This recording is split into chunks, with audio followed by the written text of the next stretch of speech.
शिवाशरौद्याय तवतया नो रुद्रमृडय या ते रुद्रशिवा तनूरघोरा पापकशीः यामिषं गिरिशं सहस्ते बिभर्षस्त्ववे शिवाङ्गिरित्रतां कुरु माच्छावदामसिदा सहस्रशो वैशाखं हेणयीमहे असौ यो वसर्पति नीलग्रीवो विलोयानामुखा शिवो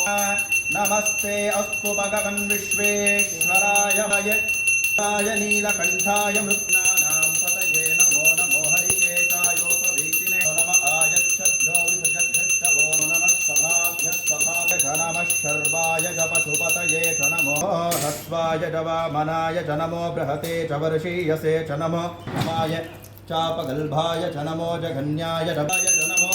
निषङ्गिने चेषुधिमते च नमस्तीक्ष्णे शवेचायुधिने च नमस्वायुधाय च नमस्ताम्राय चारुणाय च नमः शृङ्गाय नमशुपतये च नमः उग्राय च धीमाय च नमो अग्रे वधाय च दूरे वधाय च नमो हन्त्रे दहापकाशिनी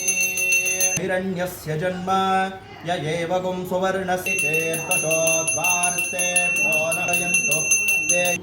ओम ह्रो सजोषतिश्च मे धीतिश्च मे श्रौतिश्च मे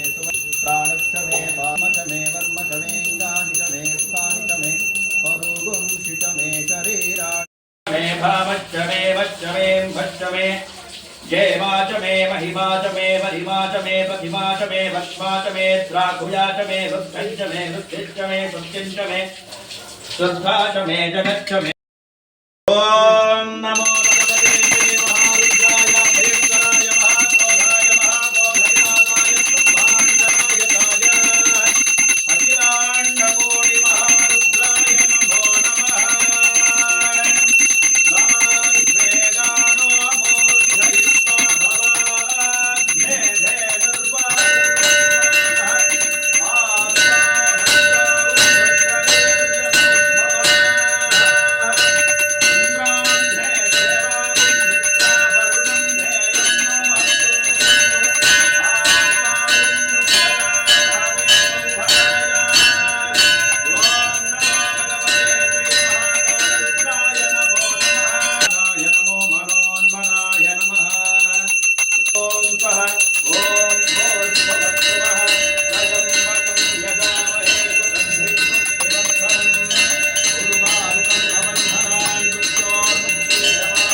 नमः ईशानाय देवाय नमः कालाय देवाय नमः रुद्राय देवाय नमः भूताय देवाय नमः अव्ययाय देवाय नमः निधनपतये नमः निधनपतान्तिकाय नमः ऊर्ध्वाय नमः ऊर्ध्वलिङ्गाय नमः हिरण्याय नमः